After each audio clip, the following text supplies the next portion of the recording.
I loved my adoptive brother, but I slept with his best friend. Mason punched Ethan so hard he blacked out, then dragged me toward the door, his face like a thundercloud.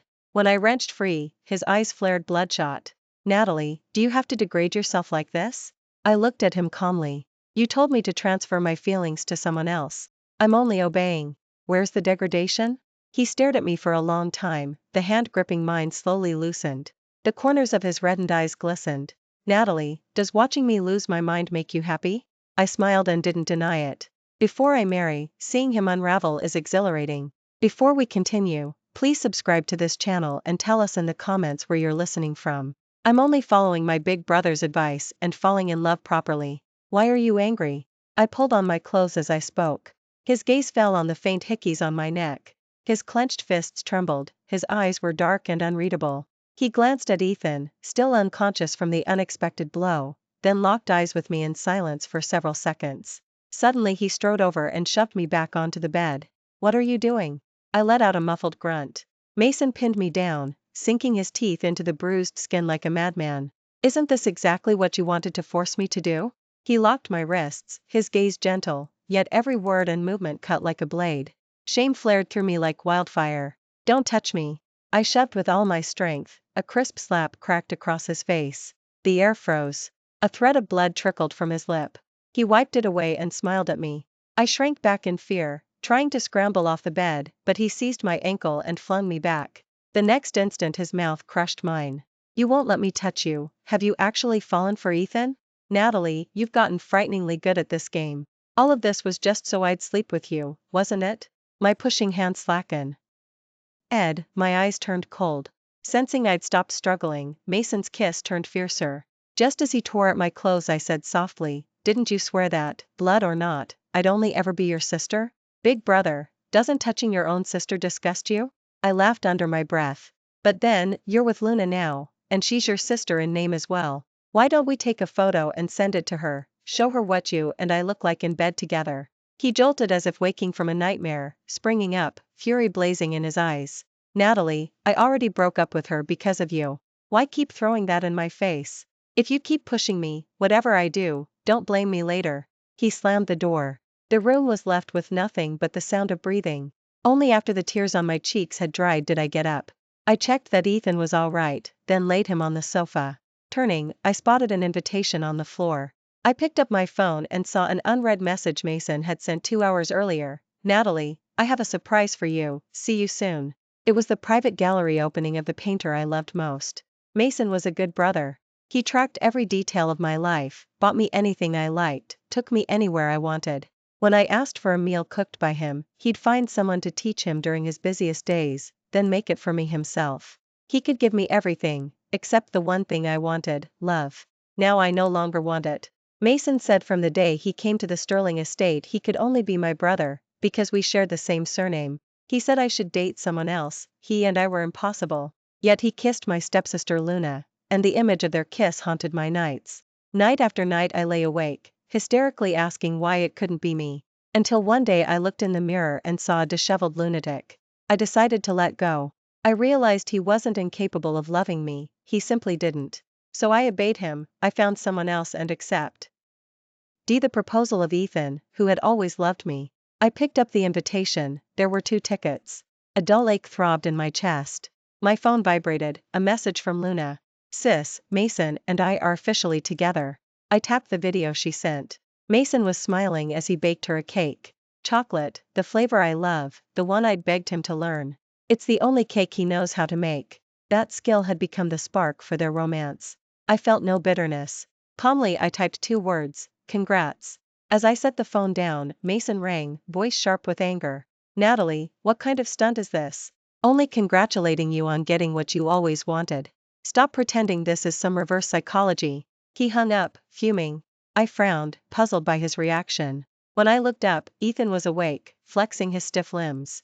I'm sorry, I said. I didn't know he'd come, or that you'd get hurt. He patted my head gently. It's all right, Natalie. Let me ask you one last time, do you truly want to marry me? I glanced at the 2 tickets, then set them aside. Yes. Joy flashed in his eyes as he pulled me close. Then I'll start the preparations. 1 week from today, I'll come for you. My hands hovered for a second before resting lightly on his back. Mason's love was grand and flamboyant, and I had become its laughingstock. Within 3 days he'd not only paid for a front-page tabloid splash announcing his relationship with Luna, he'd also proposed to her publicly at the Sterling's new product launch. He'd sworn he couldn't cross the sibling line with me, yet now he paraded their love for all to see. Every insane thing I'd done was dredged up. Gossip blogs sneered that the Sterling heiress couldn't even beat a bastard half-sister. This time I didn't rant or rage, I simply packed. Mason started appearing more often, always wearing a scowl. Luna sent smug messages, "No matter how hard you try, sis, Mason loves only me." I stared at the screen, then blacklisted her. When my bags were ready, I drove to Mom's Eastbrook. Standing before her gentle smile, I clasped the pearl necklace she'd left me and whispered, "Mom, in 3 days I'm getting married. I should have listened to you and given up on him long ago." Day 4, Mason and Luna's engagement. Only that morning did I learn it would be at the Sterling estate. Escape was impossible. The minute I came downstairs the guests stared, eager to see what new scene I might cause. Luna, arm linked through Mason's, approached like a victor claiming her trophy. I stared at his suit, lost for a moment. I'd sewn it myself, spending a month on every stitch, intending it as his birthday gift. He'd refused to wear it, saying he'd save it for the most important day of his life. He hadn't worn it at Mom's funeral. He hadn't worn it on my birthday, or on his. Today, for his engagement to Luna, he wore it. Luna beamed. "Sis, I'm dying to see the engagement present you've prepared for us." When I said nothing, her tone shifted, baiting. "Or are you jealous, like Victoria was of my mother, because Mason loves me? So jealous you didn't even bring a gift?" Mason didn't say a word.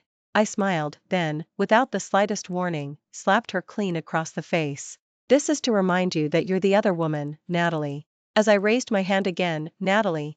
The Mason who had been silent a second ago flinched, shoved me aside with a violent jerk. I staggered, missed the fact that a flight of 20 marble steps yawned behind me. I somersailed down the staircase, but every eye in the foyer flew to Luna's theatrics. She was gasping, shaking, tears streaming. "Mason, brother, help me, asthma, can't breathe." Mason's face drained of color. He scooped her up and bolted for the door, the curious herd surging after him. No one noticed the crumpled, bleeding heap in the corner, except me, and I caught the smirk of triumph on Luna's lips. I coughed a mouthful of blood and laughed, bitter. Mom had died the same way, murdered by Luna's mother. On my 18th birthday gala, father marched his mistress and their bastard daughter through the front doors. From that night on, the gentle mother I knew vanished. When the mistress taunted her, Mom lost control and swung. Father booted her aside, slamming her skull against an overturned vase. Porcelain shards sank into the back of her head, blood spurting like a broken hydrant. While father rushed the mistress to the hospital to hush her wails, I dialed 911. By the time the paramedics arrived, her body was cold. Mason had been there. As consciousness flickered, I thought I saw someone stumble toward me. "Natalie, open your eyes, I won't let you die. I'll protect you, I swear." I forced a smile. He had said it all before, and broken the promise long ago. Staring at the blurry silhouette, I lifted a hand, then let it fall, limp. Mason kissed Luna on my 24th birthday. I had gone to his penthouse, cooked every dish he loved, hoping he'd celebrate with me. I slipped out to buy fresh peonies, white, his favorite. When I came back, they were half naked on the sofa, mouths locked, incapable of stopping. Sanity snapped. I lunged, grabbed Luna by the hair, smashed my palm across her face again and again. Mason yanked me off and tucked her behind him like fragile glass. I gaped at him, shrieking, "You claim you're the adopted Sterling son, that we can only ever be siblings, so you can't love me. Then what about Luna? Isn't she your sister too? Why is she allowed and I'm not? Why her, whose mother murdered ours? Don't forget it was Mom who brought you into this family." I used to understand his fear. I knew the insecurity of the boy taken in from nowhere. If it made him happy, I could stay his sister forever. He could marry someone else. But not another sister, and never the daughter of the woman who killed our mother. When I reappeared with a steak knife in my hand, Mason caved. For the first time he crushed me to his chest, sobbing an apology. "Nat. Allie, it's my fault, I swear I'll send her away." He pressed the blade over his own heart. "If that still isn't enough, stab me here." My resolve collapsed. For months Luna was gone. Mason felt like the brother I recognized, until a private gallery opening out of town. My mentor had recommended me. I checked into the hotel, and saw Mason and Luna entwined in the lobby. 10 minutes earlier he had WhatsApped, stuck in board meeting, talk later. I followed them upstairs. The moment their clothes were almost off, I kicked the door in.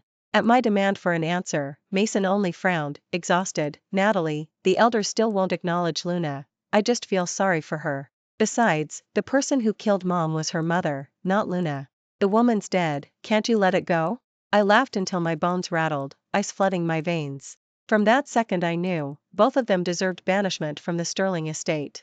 I hired trolls, blasted exposés across every social platform, Luna's matricide legacy, Mason's ingratitude, but the posts vanished like pebbles dropped in the Atlantic. Mason told me calmly, Natalie, you can't beat me. Stop trying. You're still the Sterling heiress, go date someone else, get over me. Right, Sterling was his, I was powerless. After that he shed all pretense and moved Luna into the mansion. My mind unraveled, one glimpse of them and I'd spiral. Every time I shut my eyes I saw Mother's blood-masked face, then their writhing bodies on endless loop. I became terrified of sleep.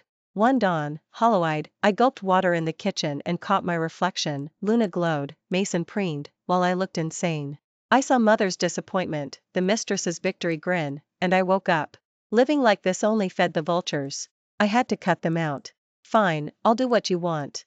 His cigarette hand froze midair. After that I auditioned boyfriends, dating every specimen Mason wished on me, until Ethan found me, went down on one knee on the marina pier. Natalie, marry me. I'll spend my life keeping you safe. I said yes. When I opened my eyes I was in Eastbrook.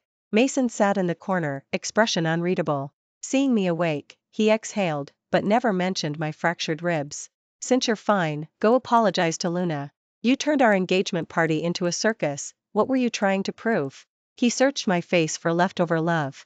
She dragged my mother into it, that's all, I said. And no, I won't apologize, I didn't hit her nearly enough. My skull throbbed, I closed my eyes, done with him. His face darkened, he shot up, fingers biting into my shoulders. Natalie, that's not it. Tell me, why did you really wreck my engagement? The room spun. What else do you want to hear? Frustration boiled over, he bent to kiss me. I summoned the last of my strength and slapped him so hard my palm stung. Enough, Mason.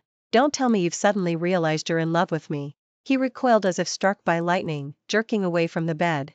A few seconds later he gave a soft, dangerous chuckle. Natalie, you've finally grown teeth. But life is long, who knows what tomorrow brings. My voice was winter cold. No, Mason. I'm done orbiting you. The smirk froze, panic flickered in his eyes, an emotion he didn't even recognize. At that moment the doors of Eastbrook swung open and Luna glided in. She stopped beside him, radiating counterfeit mercy. Sis, I'm so glad you're okay. I don't blame you for what happened. I snorted. Your little wounded dove routine is straight out of your mother's playbook. I'm not wrong, so I don't need your absolution. That trick works on men, it bounces off me. Her eyes glistened on cue. Mason. His voice went arctic, apologize. Now. I shut my eyes, sealing them out. Suddenly, Luna spoke again. Mason, forget it. My sister's always been proud. Why not make her apologize with the pearl necklace on her neck? The moment I heard her, I instinctively raised my hand to shield the heirloom at my throat. Boo. T2 hands were faster. Mason yanked the strand free and shoved it at Luna. She was wrong, she owes you this. I ignored the pain in my body and lunged to snatch it back, but Mason caught my arm. I stared at the broken strand, eyes locked on every gleaming bead. Give it back, or I swear you'll regret it. Luna gave a soft laugh and, with a secret tug, snapped the necklace in two. Oops, big sis. Pretty thing, but it sure isn't sturdy. The sound of pearls hitting the floor snapped the last thread of my sanity. I wrenched free of Mason, clamped both hands around Luna's neck, vision scarlet. You dare destroy my mother's heirloom, I'll kill you.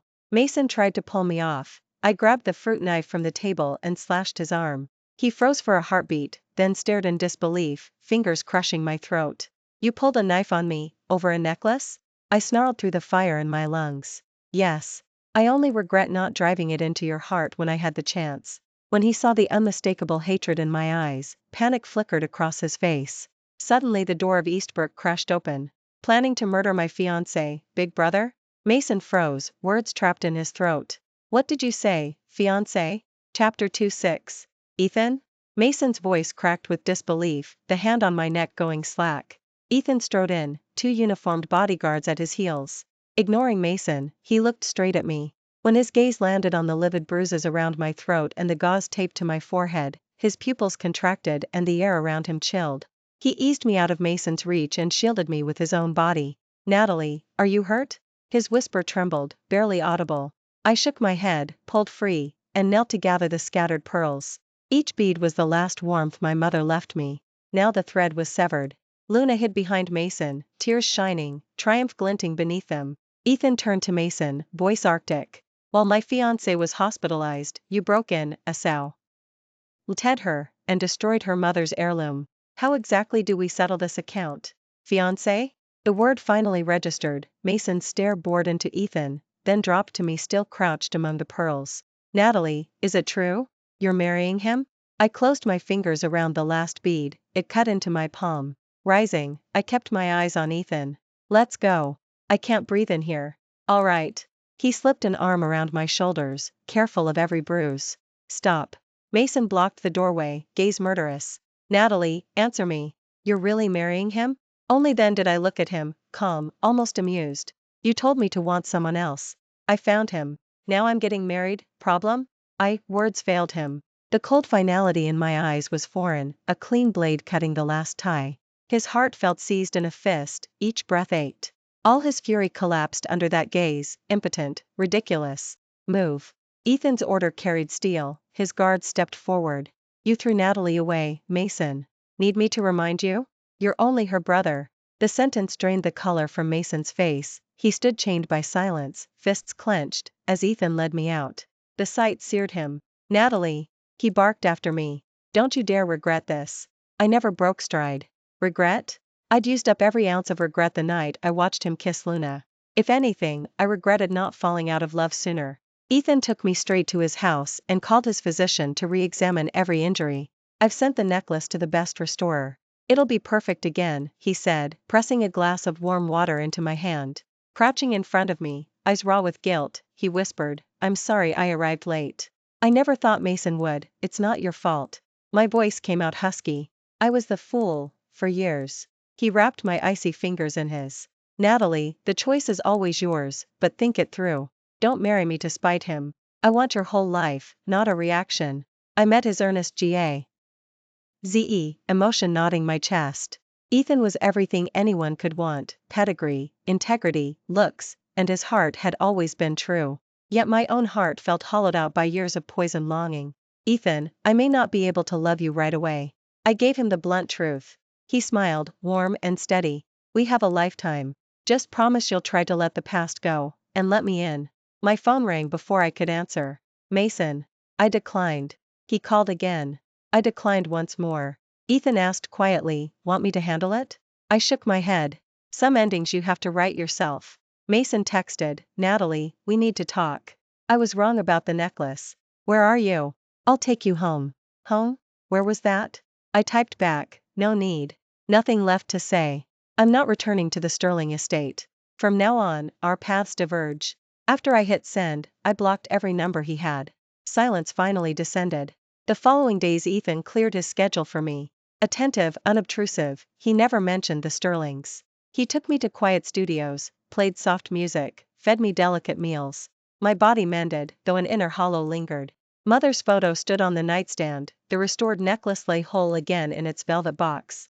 The wedding would be in a small chapel by the sea. The night before, I walked the shore alone. My phone vibrated, unknown number. I hesitated, then answered. Natalie. Mason's voice, hoarse, soaked in smoke and exhaustion. Tomorrow, you're really marrying him? Yes.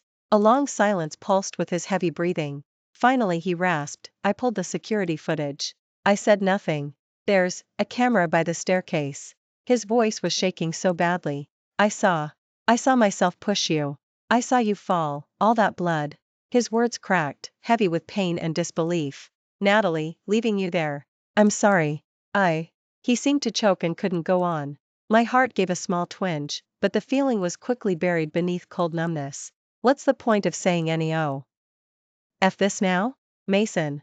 I spoke slowly, voice almost lost in the sea breeze. The day Mom died, when the vase came down, you were there too. Dad left with that woman, and you stood frozen, white as a sheet. I begged you through my tears to call an ambulance, It was like you only then woke up. Later you held me and said, Natalie, don't be scared, I'll protect you from now on. I believed you. I believed it for all these years. But Mason, the one who shoved me down the stairs was you. The one who walked away while I was bleeding was you. The one who let Luna destroy Mom's last keepsakes was still you. I gave a soft laugh, the sound devoid of warmth. So your idea of protection is pushing me into darker abysses every single time? No. Natalie, it's not like that. He babbled, voice cracking as he sobbed. Natalie, I regret it, I think I really love you. His voice came from behind me. I turned and saw haggard Mason, eyes bloodshot. When he saw me, the hand gripping his phone loosened. He walked toward me step by step. Natalie, I've figured it out, I've liked you for a long time. I don't know how I turned everything into such a mess. Mom made me promise before she died that I'd look after you, that I had to be a responsible brother. The word brother felt like a shackle. You're so radiant, so passionate, how could I not love you? I tried being with Luna, another sister, and watching you go crazy for me actually satisfied me. I'm sorry, Natalie, I woke up too late. I hurt you and failed Mom's hopes. I love you, Natalie. I cut him off. Enough. All this now is just self-pity. You have no idea how much it hurt watching you with Luna. You have no idea how low I stooped every time I begged you back. You have even less idea how much courage it took to decide to let go. Mason, love isn't like this. Love isn't saying we can't be together while you keep doing things that cross the line.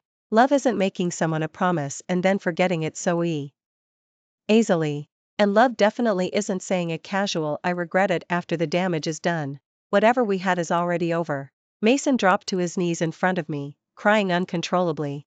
I stepped past him, turned my back, and said coolly, tomorrow is my wedding. I don't want you there. Don't come to disturb my life ever again. This is my final request, as your former little sister. If we ever meet again, you'll only be my brother. After all, Sterling is yours now, and we can never cut those ties completely. Then I walked away without looking back. The night wind dried the moisture that had somehow leaked from the corners of my eyes. The heavy stone that had weighed on my chest for so long finally seemed to shift a little after those words. The next day was bathed in sunshine. The church was packed, flowers everywhere, sacred and beautiful. The music soared, every step felt solemn. When the priest asked whether I was willing to take Ethan as my husband, I clearly saw a figure flash past the doorway. Ethan shifted slightly, squeezing my hand. I drew a deep breath, looked away from the entrance, and answered in a clear, calm voice, I do. Applause rolled through the nave. Ethan exhaled in relief, a shimmer of tears in his eyes. He slipped the ring on my finger, bent, and kissed my lips with reverence. The ceremony was complete. I gazed at the man in front of me and whispered, Ethan, thank you for waiting for me. I won't let you down. A year later, Ethan and I welcomed our daughter, born on a warm spring afternoon in Eastbrook. We named her Anne, meaning peace and gentle joy. After my wedding, Mason came down with a serious illness. Word was his mind nearly unraveled. He threw Luna out of the Sterling estate. Ethan became a hopeless daddy. The decisive CEO who ruled a boardroom would crawl across the rug the moment he came home, coaxing little and through coos and wobbly crawls. He kept his promise and gave me a life that was steady, safe, and brimming with love. The old scars are still there, but they no longer bleed. They've turned into faint marks that remind me of my past foolishness, and make the happiness I have now shine brighter. On Anne's first month celebration, I saw Mason again. He was much thinner. Meeting my gaze, he gave a faint smile and set down the gift he had bought for Anne. Looking at her bright gummy grin, a flicker of pain crossed his eyes, voice hoarse, may I hold her? I hesitated, then nodded. Mason lifted in gently, a real smile finally reaching his face. Ethan tensed, protective instinct flaring. I stopped him with a calming touch and a reassuring smile. Only after a long while did Mason set the baby down. He looked at me, longing and regret written there, and I turned away, pretending not to see. Why did you come? My tone was calm. Mason's throat worked. He opened his mouth as if to call my name, then swallowed the word. His gaze roamed over my face, desperate to burn this image into memory. At last he spoke, so softly the breeze nearly scattered it. She looks just like you. He pulled a crooked smile uglier than a sob. Then he produced a folder. These are all my shares in Sterling. When Dad died, Mom put the company in my hands so I could take care of you. I failed. I don't deserve any of it. Sign these, and Sterling will be wholly yours. I hadn't expected this. When I stayed silent, he added, Natalie, I'm leaving Eastbrook. I'm sorry. He gave me one last look, a gaze that used up every ounce of his strength and attachment, then turned and staggered away, step by step, until he vanished beneath the plane trees. I stood there until his silhouette completely disappeared, then exhaled softly. No ache in my chest, only a calm, quiet release. Sea wind drifted over, carrying the laughter from the lawn and the sweet scent of cake. I turned toward my family. Ethan held Anne, smiling tenderly at me. Our baby waved tiny fists and babbled. I lifted a genuine, bright smile and walked quickly. Why to them? Sunlight poured over the three of us, warm and perfect. Much later Ethan asked if I regretted sleeping with him that night. I thought for a long time, then answered, no regrets, because it was you. Thank you for listening to today's story. If you liked the video, please give it a thumbs up and share it with friends. We look forward to reading your thoughts in the comments, and don't forget to subscribe for more wonderful stories. See you next time.